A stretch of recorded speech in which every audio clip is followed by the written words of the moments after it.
మనము యావాలో యోసించుకుంటేనే ఉంటాం. యోసించేదాన్ని నిలపను కాదు. కానీ ఈ యోసింపు వల్లనే చాలా బాధలు వస్తుంది. అవశ్యం లేని యోసనలు, మారి మారి యోసనలు, తిప్పి తిప్పి అదే చెప్పుకునేది.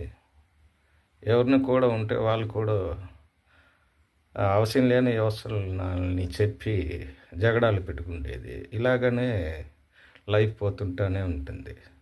ఈ యోచించేది ఒకవేళ మనకి ఒకప్పుడు పెద్ద తలనొప్పిగా ఉంటుంది.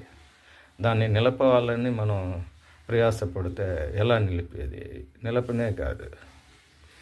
యోచన అనేది నిలపనే కాదు, అది దేవుకుంటానే ఉంటుంది. ఏదైనా దేవుకుంటానే ఉంటుంది, ఏదైనా చెప్పుకుంటానే ఉంటుంది. నిద్రలోనూ ఉంటుంది, నిద్రలో కలగా తెచ్చి నిలుపుతుంది.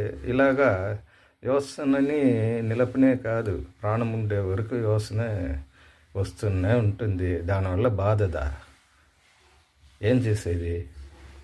కానీ ఆ బాధని మనం డైవర్ట్ చేయవచ్చు, వేరే దిక్కుకు పంపించవచ్చు. ఆ బాధ లేకుంటే బతుకుని ఫ్రీగా బతికేదానికి, నెమ్మదిగా బతికేదానికి దోవ ఉంది.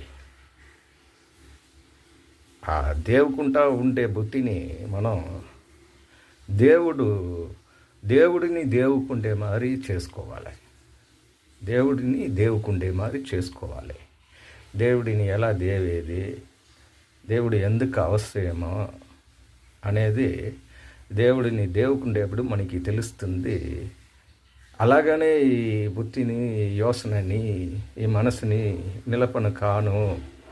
నిలపన అవుతుంది అనేది మనం అప్పుడు తెలుసుకోవచ్చు. దేవుడిని దేవేప్పుడు మనం దేవుకుండేది పెద్ద బాధగా ఉండపోయేదిలే, ఉండదు. అది దేవుళ్ళకు ఓపెన్గా హార్ట్ రీతిగా మనసు మొత్తంగా ఇచ్చి దేవుకుండే వాళ్ళకి అది కనబడుతుంది. అలాగా దేవుడిని దేవుకుండే, దేవుడిని ఎట్ట దేవుకోవాలని దానికోసం వేదాలు చదవండి, బైబిల్ చదవండి. అప్పుడు మీకు